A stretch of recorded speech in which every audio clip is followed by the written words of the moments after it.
कि हमारे पास दो टाइप के टैक्स होते हैं। कौन कौन से टैक्स होते हैं आप बता सकते हैं इस बारे में? दो टाइप के टैक्स कौन कौन से होते हैं? Just tell me. डायरेक्ट और indirect tax. Okay, we have two type of taxes, direct tax और इनडायरेक्ट टैक्स। हमारे पास कौन कौन से टैक्स हैं? डायरेक्ट टैक्स और number two indirect tax.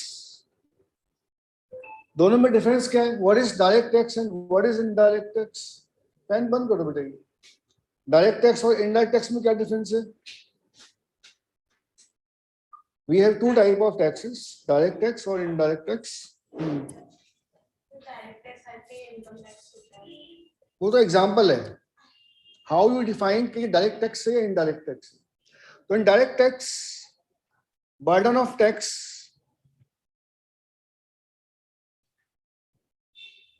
Burden और लाइबिलिटी टू पे, बर्डन और लाइबिलिटी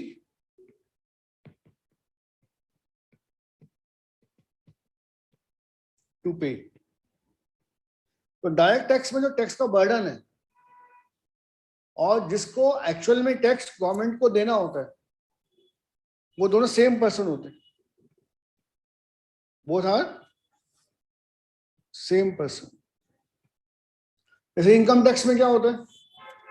मैंने पैसे कमाए तो इनकम पे मुझे टैक्स देना पड़ेगा, तो लायबिलिटी टू पे किसकी है? मेरी है। और टैक्स का बर्डन किस पे पड़ रहा है? मेरे ऊपर ही पड़ रहा है। तो this is called direct tax. तो इनकम टैक्स हमारा डायरेक्ट टैक्स। जैसे एग्जांपल दें, मिस्टर एक्स ने इनकम कमाया तो उसका इनकम टैक्स जो बनेगा वो कौन देगा? मिस्टर एक्स देगा। तो लायबिलिटी टू पे किसकी है? मिस्टर एक्स की है। और जो बर्डन है टैक्स, तो वो भी किस पे पड़ रहा है? एक्स के ऊपर ही पड़ रहा है। तो burden and liability to pay are on same person in case of direct tax. इसका बेस्ट एग्जांपल कौन सा है आपका? Income tax. लेकिन जो इनडायरेक्ट टैक्स है उसमें ऐसा नहीं होता। इसमें क्या होता है? Burden and liability on different person. और जिस पर टैक्स का बर्डन पड़ता है और जिसको टैक्स गवर्नमेंट को देना है, वो दोनों अलग होते हैं। माने टैक्स का जो बर्डन है वो किसी और पे पड़ रहा है, लेकिन गवर्नमेंट को डिपॉजिट करने की जो लायबिलिटी है वो किसी और पर है। This is called indirect tax. तो उसमें आता है जीएसटी। अब जीएसटी में क्या होता है? जो बर्डन है वो किस पे पड़ा? कंज्यूमर के ऊपर, है ना? कंज्यूमर कौन? जैसे आप मार्केट में शॉपिंग करने जाते हैं तो टैक्स इसको, टैक्स का जो बर्डन है वो किसको देना पड़ रहा है? टैक्स किसको पे करना पड़ रहा है? शॉपकीपर को। आप शॉपकीपर ने बिल में अमाउंट ऐड कर दिया कि आपको इतना जीएसटी पे करना है, तो जीएसटी पे किसने किया एक्चुअल में? कंज्यूमर ने। तो जो बर्डन है वो किसके ऊपर पड़ा? टैक्स का कंज्यूमर के ऊपर। लेकिन गवर्नमेंट को डिपॉजिट करने की जिम्मेदारी किसकी होती है? कंज्यूमर की नहीं, शॉपकीपर की। तो बर्डन किसी और पर पड़ रहा है और जो लायबिलिटी है वो किस पे पड़ रही है? सप्लायर के ऊपर, इसने गुड्स एंड सर्विसेज सप्लाई की है। तो जीएसटी कैसा टैक्स है हमारा? Indirect tax. और इनकम टैक्स कैसा है हमारा? Direct tax. ठीक है। तो जीएसटी के ऊपर के अंदर क्या होगा? बर्डन किसी और एग्जांपल दे सकते हैं इनडायरेक्ट टैक्स के? We have a lot of examples हो सकते हैं इनडायरेक्ट टैक्स के। जैसे आप मूवी देखने के लिए गए हॉल में, उसने क्या चार्ज किया आपसे? Entertainment tax. तो आपने टिकट के साथ वो टैक्स पे कर दिया, लेकिन गवर्नमेंट को डिपॉजिट कौन करेगा? वो सिनेमा हॉल वाला। तो ये भी क्या है? हमारा इनडायरेक्ट टैक्स है। आपने पेट्रोल पंप से भरवाया पेट्रोल, उस पर क्या लग रहा है? VAT, value added tax. तो जो बर्डन है वो किससे बढ़ा? जिसने भरवाया पेट्रोल। लेकिन डिपॉजिट कौन करेगा गवर्नमेंट को? पेट्रोल पंप वाला। तो burden and liability are on different person. तो नॉर्मली प्रैक्टिकली इनकम टैक्स आपका डायरेक्ट टैक्स है।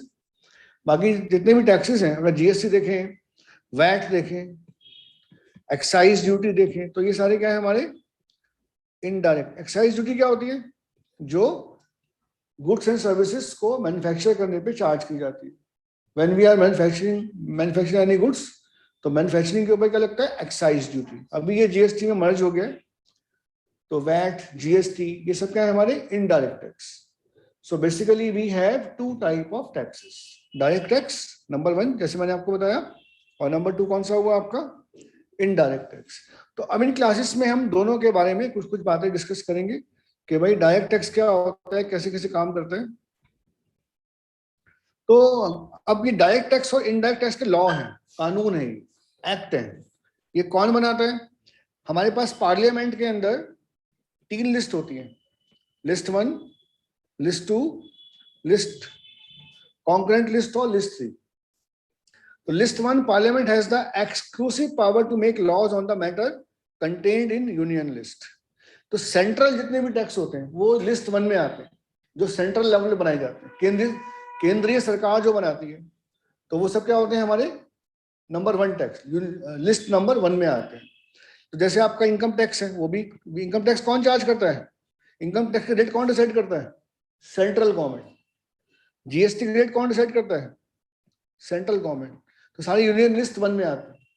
कुछ स्टेट टैक्स होते हैं जो स्टेट गवर्नमेंट अपने हिसाब से चार्ज करती है, उसके लिए लिस्ट नंबर कौन सी आएगी, 2 आएगी, लिस्ट नंबर 2। लिस्ट नंबर 2 में कौन से टैक्स होते हैं, जो कौन इम्पोज करता है, स्टेट गवर्नमेंट, और वो स्टेट वाइज अलग अलग हो सकते हैं। जैसे वैट हो गया, वैट लाइक जैसे पेट्रोल है, आप पेट्रोल भरवाते हैं ना, तो पेट्रोल पे क्या होता है, हर स्टेट में अलग रेट होता है, क्योंकि हर स्टेट गवर्नमेंट अपने हिसाब से पेट्रोल पर टैक्स चार्ज कर रही है। और लिस्ट 3 होती है कॉन्करेंट लिस्ट, माने इसमें दोनों मिलकर टैक्स लगाते हैं, कुछ जो टैक्स का पैसा आएगा वो सेंट्रल और स्टेट दोनों में डिस्ट्रीब्यूट होगा। तो लॉजिकली यहाँ पर हम इसको जीएसटी को हटा देंगे।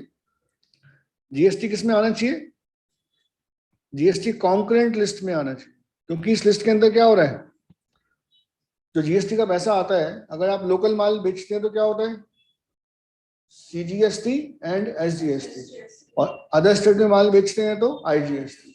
तो जो भी जीएसटी कलेक्शन होगा वो central government and state government दोनों में डिस्ट्रीब्यूट होता है। तो एक कॉन्करेंट लिस्ट हो गई।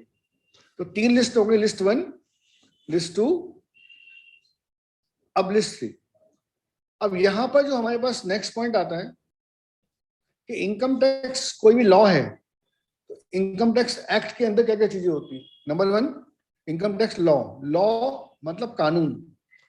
जब इनकम टैक्स लॉ बनाया जाएगा तो उसमें कौन कौन सी बातें हमें पता होनी चाहिए। एक होता है एक्ट, एक्ट माने सेक्शन वाइज चलता है, सेक्शन 1, सेक्शन 2, कानून को बोलते हैं ना एक्ट। एक होता है annual finance act, income tax rules, circulars, notifications, legal decisions. तो ये 5 चीजें हैं जो मिलाकर किसी लॉ को बनाते हैं। हर लॉ के अंदर कुछ कॉमन चीजें होती है, यही बात है सारी जीएसटी के अंदर। कोई भी लॉ बनाओगे कुछ कॉमन सी बातें होती है। एक होता है एक्ट, नंबर 2 क्या, नंबर फर्स्ट क्या है, act. Number 2 annual finance act. Number 3 rules, circular, notification. और number 4 legal decisions of court. अभी क्या होते हैं, सबसे पहले बात करते हैं इनकम टैक्स एक्ट 1961। कब आया इनकम टैक्स, कब इंट्रोड्यूस हुआ, 1961 में। उसको एक्ट बोलेंगे, एक कानून बनाया गया। The levy of income tax in India is governed by the income tax act 1961 में। ये बताएगा कि आपको इनकम टैक्स पब्लिक से चार्ज करना है। इन दिस बुक, तो यहाँ पर हमारे पास it extend to the whole of the India, पूरी इंडिया में एप्लीकेबल होता है। तो इनकम टैक्स चाहे वो जम्मू कश्मीर हो, कोई भी स्टेट हो, वो होल इंडिया के अंदर इनकम टैक्स के रेट्स जो है वो सेम रहते हैं। इट कम इनटू फोर्स, कब से एक्ट लगा ये, 1 अप्रैल 1962 से। उसके बाद it contains section, income tax act में कितने सेक्शन है, 298 सेक्शन है, और शेड्यूल है 1 से लेकर कहां तक, 1 से लेकर 14 schedule, this is called 14 schedules. Schedules like list, कुछ जिसके अंदर कुछ बातों को बताया गया है। और इनकम टैक्स एक्ट तो बन गया। अब एक्ट में क्या होता है, हर साल चेंजेस होते रहते हैं। तो एक्ट को चेंज करने के लिए हमें क्या करना पड़ता है, एनुअल फाइनेंस एक्ट लेके आना पड़ता है। जैसे हर साल पार्लियामेंट में बजट के अंदर एक बिल पास किया जाता है, इसको बोलते हैं फाइनेंस बिल या फाइनेंस एक्ट, जो उस एक्ट को लागू करने के लिए हर साल क्या होता है, अमेंडमेंट किया जाता है। एंड इट अंडरगो चेंजेस, हर साल चेंज होता है by the annual finance act, जो कहाँ पास होता है, पार्लियामेंट में। And other legislation like the legislative taxation law amendment act, क्या बोलते हैं इसको, टैक्सेशन लॉ अमेंडमेंट एक्ट। तो एक बार तो एक्ट बन गया, एक्ट कब बन गया, 1961 में। अब उस एक्ट में अगर हर साल कुछ रेट्स अपडेट करने हैं, कुछ चेंजेस अपडेट, तो उसके लिए क्या होगा, एनुअल फाइनेंस एक्ट। तो every year the finance minister of the government of India, ये कौन पेश करते हैं फाइनेंस बिल, फाइनेंस एक्ट कौन, finance minister of the government of India introduce the finance bill in the parliament budget session. Finance bill वहां पे पेश किया जाता है। When the finance bill is passed by both the houses, जब उस पर वोटिंग होती है और दोनों हाउस में क्या होता है, वो पास हो जाता है, तो वो प्रेसिडेंट के पास जाता है उसकी कंसेंट असेंट मंजूरी लेने के लिए। तो पहले तो फाइनेंस बिल पार्लियामेंट में पेश किया जाएगा, फिर इस पे डिस्कशन होगा, उसके बाद क्या होगा, वोटिंग होगी। जब वहां वो पास हो जाएगा तो वो किसके पास जाएगा, प्रेसिडेंट के पास, जो कंट्री का राष्ट्रपति है उसके पास जाएगा। इट बिकम, उसके बाद क्या, जब वो राष्ट्रपति उस पर अपना स्टैंप लगा देगा, अपना कंफर्मेशन दे देगा, तो वो क्या बन जाएगा, उस साल का finance act. New provisions are inserted, जो नए प्रोविजंस है वो इंसर्ट हो जाएंगे और एग्जिस्टिंग प्रोविजंस को हम अमेंड कर सकते हैं। तो हर साल फाइनेंस एक्ट के थ्रू इनकम टैक्स एक्ट में क्या किया जाता है, बदलाव किए जाते हैं, अमेंडमेंट्स किए जाते हैं और चेंजेस किए जाते हैं। कब आता है, कौन पेश करता है फाइनेंस एक्ट, फाइनेंस मिनिस्टर। कब पेश करता है, बजट सेशन में। तो पहला स्टेप क्या होगा, दोनों हाउस उसको पास करेंगे, पास करने के बाद वो किसके पास जाएगा, प्रेसिडेंट के पास जाएगा फॉर टेकिंग कॉन्सेंट, मंजूरी लेने के लिए। अब उसमें 4 पार्ट होते हैं, क्या होते हैं, चार सेक्शन होते हैं, लाइक इसमें फाइनेंस एक्ट में। पार्ट 1 क्या बोलेगा, उसमें rates of tax applicable to the current assessment year. सबसे पहले क्या लिखा होता है, वो रेट ऑफ टैक्स जो हमारे चल रहे हैं। Part 2 specify the rate at which tax is deducted at source, TDS के रेट्स बताता है, tax is deducted at source for the current financial year, माने इस साल के जो टीडीएस के रेट्स हैं वो बताएगा। टीडीएस क्या होता है, जैसे हम किसी को पेमेंट करते हैं तो पेमेंट करते समय कुछ टैक्स उसको काट के लेस करते हैं, पहले में किया हुआ है पॉइंट आपको। पार्ट 3 क्या, give the rate for calculating income tax for deducting tax from income chargeable under the head salary and computation of advance tax, salary income और एडवांस टैक्स का रेट बताता है। पार्ट 4 क्या बताता है, contain the rules for computing the agriculture income. तो part 1 current rate हो गए, पार्ट 2 टीडीएस के रेट्स हो गए करंट फाइनेंशियल ईयर के, और part 3 gives the rates for calculating income tax for deducting tax from income chargeable under the head salary, salary के rates क्या होंगे और एडवांस टैक्स के रेट्स क्या होंगे। और पार्ट 4 क्या बताता है, एग्रीकल्चर इनकम के ऊपर किस रेट से टैक्स लगाया जाएगा। तो ये खास इंपॉर्टेंट नहीं है, हमें पता होना चाहिए कोई फाइनेंस एक्ट होता है। तो अब 2 चीजें हमने समझ ली, एक तो हो गया finance income tax act, act कब बना था 1961 में, और उसमें हर साल अमेंडमेंट होते हैं। और अमेंडमेंट कहां से होते हैं, by annual finance act. Number 3 होता है इनकम टैक्स रूल्स। अब रूल्स क्या होते हैं, एक्ट को एप्लीकेबल करने के लिए, लागू करने के लिए, ताकि वो सही ढंग से काम करे, रूल्स बनाए जाते हैं। जैसे आप ट्रैफिक रूल्स होता है, ट्रैफिक पुलिस क्या बोलती है कि आपको ट्रैफिक को मैनेज करना, तो उसने क्या बनाया, रूल्स बनाया कि आप रेड लाइट जंप नहीं करोगे।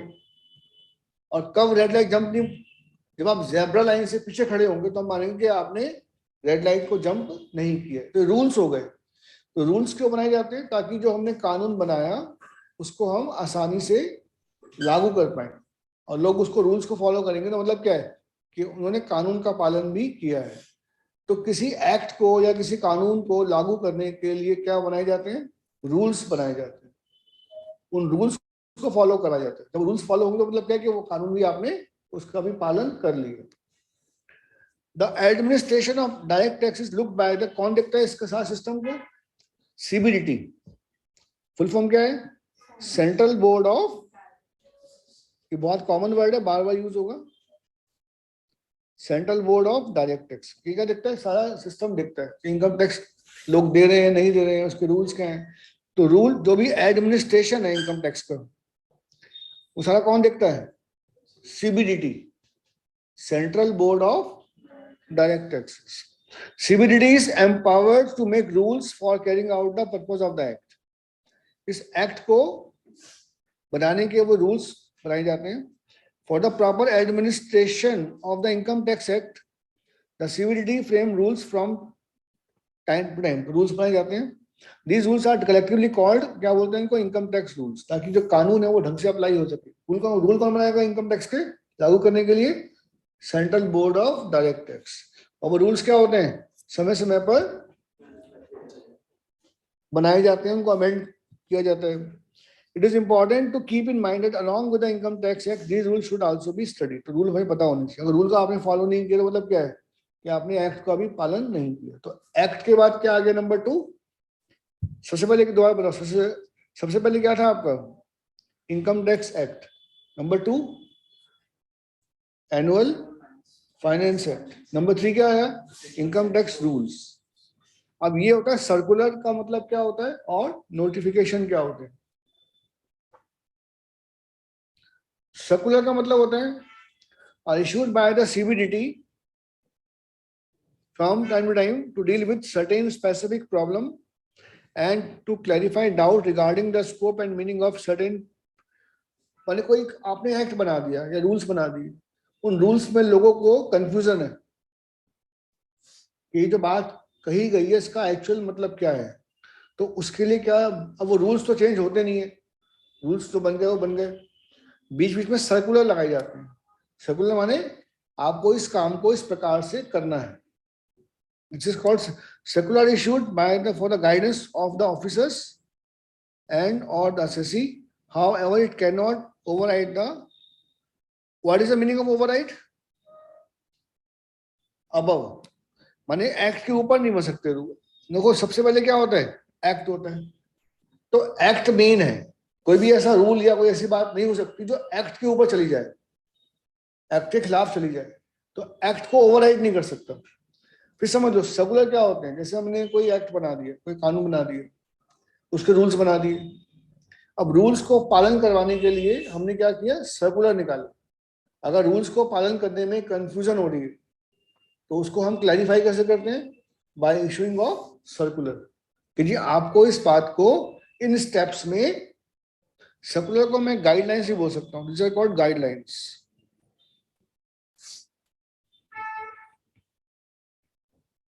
क्या बोलेंगे इसको? Guidelines. The department is bound by the circular. Department क्या है? Bound by the circular. Department को उन सर्कुलर्स का पालन करना होता है। While such circulars are not binding on the assessee, they can take advantage of, तो एडवांटेज जो असेसी कौन होता है अभी डिस्कस करेंगे आगे। नोटिफिकेशन क्या होते हैं? नोटिफिकेशन माने कोई हमने ऐसी बात जो फाइनेंस एक्ट है वो कब आएगा? साल में एक ही बार आएगा। कब आएगा? जब बजट बनेगा। और जो नोटिफिकेशन है वो समय समय पर आती रहती है। उस कानून को लागू करने से संबंधित कोई लोगों को समस्या आ रही है, कोई डेट चेंज कर दी, सब जैसे आपने जीएसटी जमा करना है या इनकम टैक्स जमा करना है, तो गवर्नमेंट उसकी डेट को ऊपर नीचे कर दिया कि अब आपको ये डेट तक जमा, तो इसके लिए उसको बोलते हैं नोटिफिकेशन। क्या बोलते हैं इसको? नोटिफिकेशन एक तरह की इंफॉर्मेशन है, एक तरह की इंफॉर्मेशन है जो आपको दी जाती है ताकि आप अपने आप को उस इंफॉर्मेशन के हिसाब से क्या कर पाए? अपडेट कर पाए। Information is called notification. जैसे under section 10(15), interest payable by any public sector company in respect of such bond or debenture and subject to such condition as the central government may by notification in the official gazette, by notification in the official gazette specified in this behalf would be exempt। माने कोई exemption मिली हुई। What is exempt? Exempt माने छूट। तो जैसे कोई छूट मिली हुई है तो गवर्नमेंट क्या करती है, नोटिफिकेशन के थ्रू उसको चेंज कर सकती है कि आज से ये बात इस प्रकार की बजाय इस प्रकार से एप्लीकेबल होगी। तो नोटिफिकेशन मतलब एक तरह से इंस्टेंट रेट बदलना या कोई डेट को चेंज करना, कोई ड्यू डेट बदल गई, रेट बदल गया, तो उसके लिए क्या करती है government, government will bring notification for all these things. Case law क्या होता है, जैसे कोई केस कोर्ट में आ गया,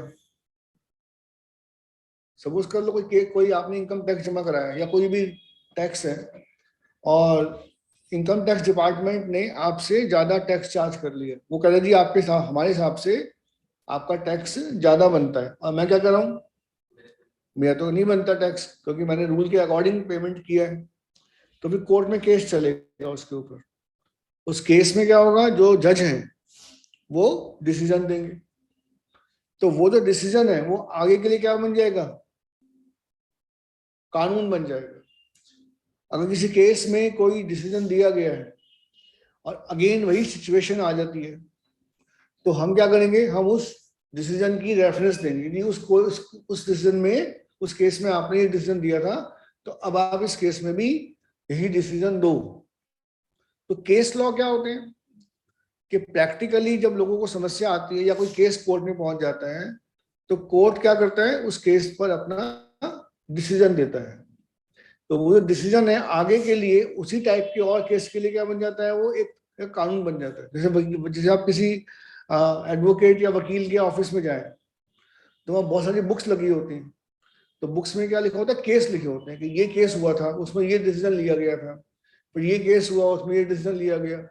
तो वही देखता है कोई आपका जो केस है, आपने जो मुझे, जैसे आप अपना कोई केस लेके पहुंचे तो वो देखेगा क्या इस केस में कोई पहले से डिसीजन हुआ है या नहीं हुआ। अगर उसी सिचुएशन में कोई उसी केस का डिसीजन पहले हो चुका है तो क्या करेगा, उस केस की रेफरेंस ले लेगा कि भाई कोर्ट के जज काफी जज को क्या बोलेगा कि जी आपने उस केस में यही डिसीजन दिया था और ये केस वही केस है, यही डिसीजन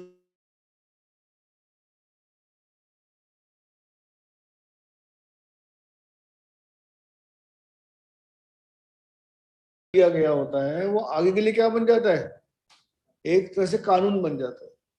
उसी सिमिलर सिचुएशन में यदि वही केस दोबारा से कोर्ट में आएगा तो क्या हो जाएगा, वो कानून हो जाएगा।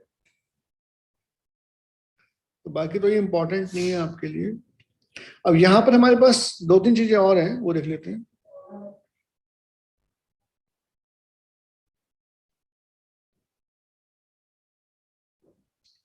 एक होता है एसएससी, इनकम टैक्स में बहुत कॉमन वर्ड यूज करते हैं इसको, क्या बोलते हैं इसको, एसएससी।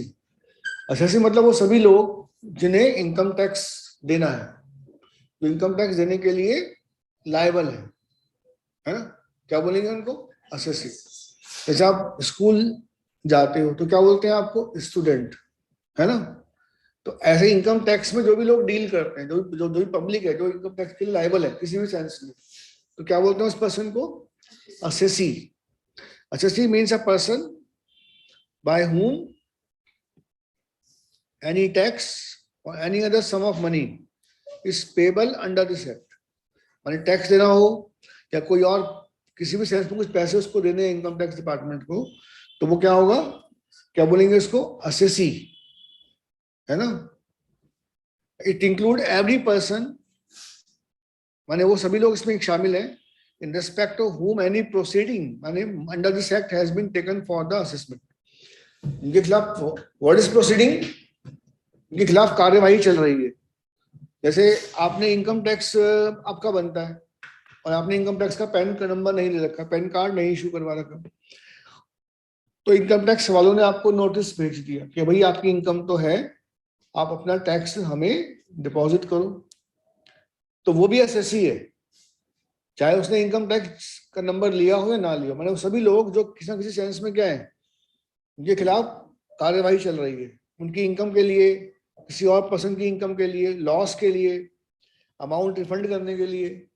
माने कोई भी पब्लिक का आदमी, कोई भी पर्सन जो इनकम टैक्स डिपार्टमेंट से जिसको कुछ ना कुछ जमा करना है या लेना या देना है, वो सारे कौन हो गए, असेसी हो गए।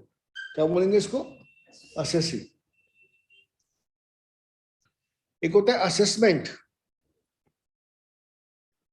जैसे मैंने इनकम कमाई है ना, तो मुझे क्या करना पड़ता है? उस इनकम पर इनकम टैक्स डिपार्टमेंट को टैक्स देना होता है। तो इनकम टैक्स डिपार्टमेंट को टैक्स देने के लिए क्या करना पड़ेगा? अपनी इनकम को कैलकुलेट करना पड़ेगा कि कितनी इनकम मेरी बनती है और उस पर मुझे कितना टैक्स गवर्नमेंट को देना है। तो वो जो सिस्टम है, मेथड ऑफ कैलकुलेशन है, ठीक है। This is the procedure by which the income of N assessee is determined by the assessing officer. यानी वो सिस्टम या मेथड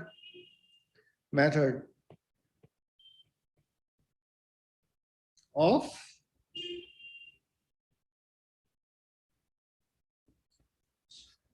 कैलकुलेटिंग इनकम। जैसे आप अकाउंट्स पढ़ते हो ना, तो प्रॉफिट लॉस निकालने के लिए क्या करना पड़ता है? एंट्री पास करनी पड़ती है, फिर लेजर बनता है, फिर ट्रायल बनता है। तो ऐसे इनकम टैक्स में क्या है? एक मेथड है, एक सिस्टम है।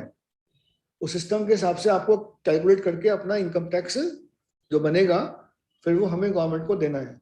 तो वो जो मेथड है, जो प्रोसीजर है, उसको बोलते हैं असेसमेंट करना। असेस माने फाइंड आउट करना कि कितनी मेरी इनकम है और कितनी उस इनकम पे कितना मेरा टैक्स गवर्नमेंट को बनता है।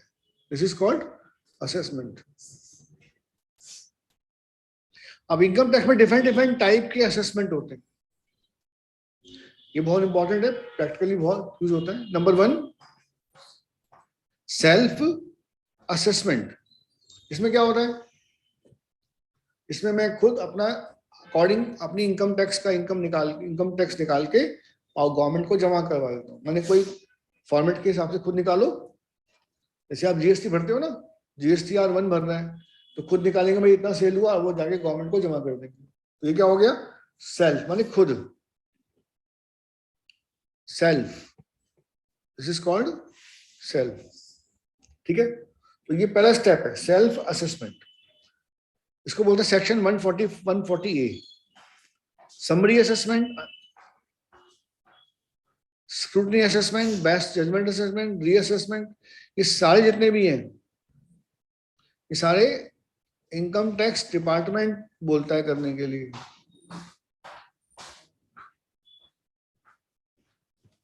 माने इनकम टैक्स डिपार्टमेंट ने आपको आपके जो सेल्फ असेसमेंट है उससे वो सेटिस्फाई नहीं है, उसको डाउट लग रहा है। क्या डाउट लग रहा है? कि आपने इनकम टैक्स को कम जमा कराया है या आपने रॉन्ग कैलकुलेशन की है। तो पहला होगा समरी असेसमेंट। समरी माने वो आपको बोलेगा भाई हमारे हिसाब से आपका इतना टैक्स बनता है, आप जमा कराओ। एक होता है स्क्रूटनी असेसमेंट। आपका केस किस में आ गया? स्क्रूटनी में आ गया। स्क्रूटनी मतलब क्या होता है?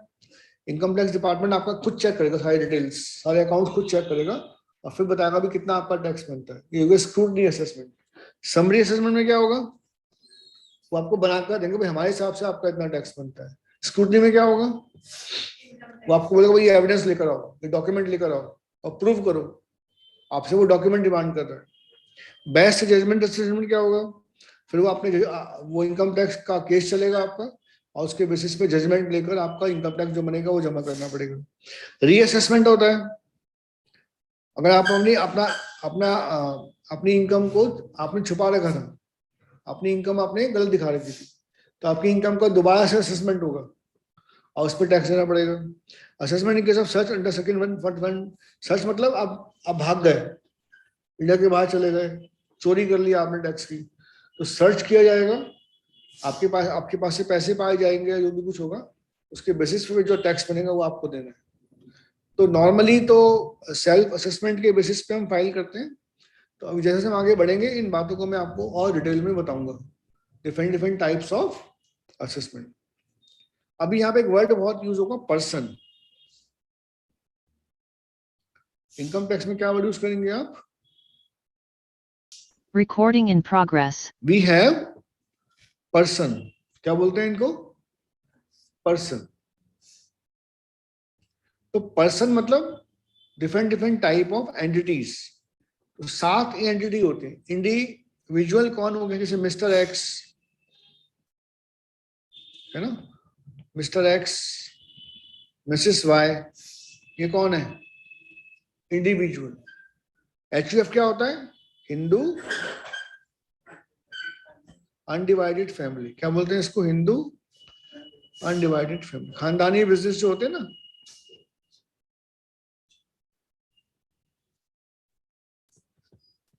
इसमें क्या होता है, कर्ता होता है, कर्ता माने मुखिया, सबसे बड़ा। और बाकी जो उसके मेल पर्सन्स हैं, मेल जो पर्सन्स हैं, वो कौन होंगे उसके मेंबर्स होंगे, मेल वाले। ठीक है, मेल पर्सन्स क्या होते हैं, इसके मेंबर्स होते हैं। कंपनी में बताइए, कंपनी में दो होते हैं, कौन कौन सी, प्राइवेट लिमिटेड और पब्लिक लिमिटेड। फर्म जैसे पार्टनरशिप फर्म है ना, क्या होता है, उससे पार्टनर होते हैं, जो एबीसी जैसे पार्टनर है वो मिलके काम करते हैं। एओपी माने एसोसिएशन ऑफ पर्सन, क्या बोलते हैं इसको, एसोसिएशन ऑफ पर्सन, माने कुछ पर्सन मिलके काम कर रहे हैं, association of person. Who is person, जो मैंने आपको अभी बताया, तो पर्सन्स का जो एसोसिएशन है वो मिलके काम कर रहे हैं, तो क्या बोलेंगे इसको, एओपी। जैसे एक कंपनी और एक एचयूएफ मिलके कोई बिजनेस कर रहे हैं, तो वो जो मिलके काम कर रहे हैं, क्या बोलेंगे इसको, एओपी, एसोसिएशन ऑफ पर्सन, माने पर्सन्स का आपस में एसोसिएशन। जैसे एक ब्रिज बनाना है, अब ब्रिज बनाने के लिए एक कंपनी भी आ गई, एक फर्म भी आ गई, दोनों ने मिलकर कॉन्ट्रैक्ट ले लिया था कि हम इस ब्रिज को बनाकर देंगे। तो वो जो ब्रिज है वो एक तरह क्या है, एसोसिएशन ऑफ पर्सन, कोई भी हो सकता है वो, हु इज पर्सन, इन सातों में कोई भी हो सकता है कॉम्बिनेशन। और एक होता है बॉडी ऑफ इंडिविजुअल, क्या बोलते हैं इसको, मानी इसमें सारे कौन होते हैं, इंडिविजुअल होंगे, ह्यूमन बीइंग। और एओपी में क्या हो सकता है, कोई भी हो सकता है person, company, firm HUF, individual HUF, कोई भी हो सकता है। ठीक है, और कौन आया इसके बाद, लोकल अथॉरिटी, जैसे म्युनिसिपल कॉर्पोरेशन है, एमसीडी है ना, और जल विभाग है, क्या बोलेंगे इनको, लोकल अथॉरिटीज। और एक होता है आर्टिफिशियल जुडिशियल पर्सन। तो पहले 6 बताओ कौन कौन से, नंबर 1 इंडिविजुअल, जैसे mister Ram, mister X, mister Y. HUF कौन हो गया, हिंदू अनडिवाइडेड फैमिली, जो खानदानी बिजनेस कर रहे हैं। इसमें जो सबसे बड़ा है उसको कर्ता बोलते हैं, कर्ता या मुखिया। और जो उसके मेल पर्सन है वो सब कौन होते हैं, उसके मेंबर होते हैं। कंपनी माने प्राइवेट लिमिटेड भी हो सकती है और पब्लिक लिमिटेड भी हो सकती है। फर्म पार्टनरशिप फर्म, एओपी और body of individual. Local authority MCD है, रोडवेज है, ये सब क्या है। अब इन 6 के अलावा कुछ और बच गया, क्या बोलते हैं इसको, आर्टिफिशियल, माने जो आर्टिफिशियली आपने क्रिएट कर रखा, उसकी कोई एग्जिस्टेंस नहीं है, कोई ह्यूमन बीइंग नहीं है, बट हमने कोई एंटिटी क्रिएट कर रखी है जिसके बेस पे हम पैसा कमा रहे हैं। जैसे आर्टिफिशियल जुडिशियल में कैसे मंदिर, टेम्पल,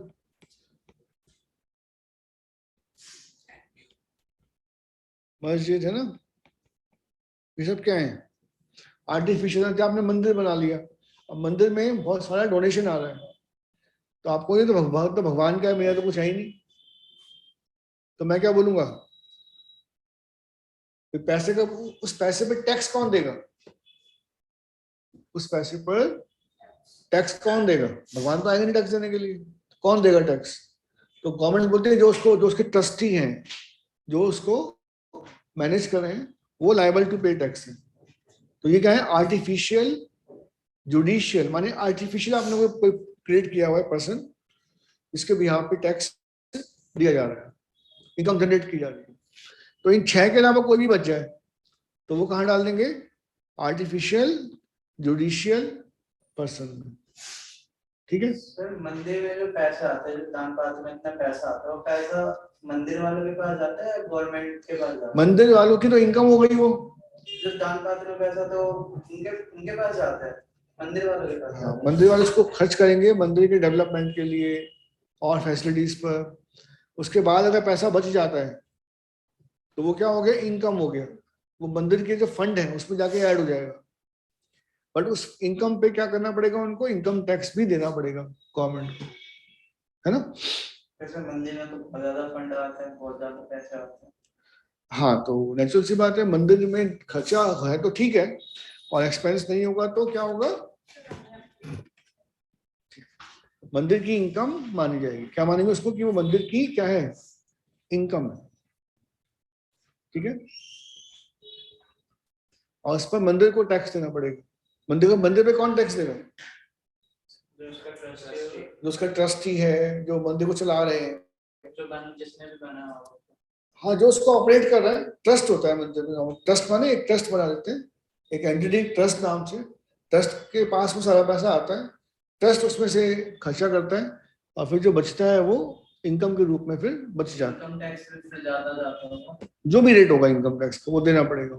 सर अभी जो बजट सेट हुआ है उसमें 7 लाख, अगर किसी पर्सन की अगर 7 लाख से ऊपर है तो इनकम टैक्स देना पड़ेगा। हाँ, वो रेट्स ऑफ टैक्स है कि कितने इनकम के ऊपर कितना कितना टैक्स आपने गवर्नमेंट को देना होता है। तो ये मैंने आपको 5 से 7 बता दी। आज थोड़े से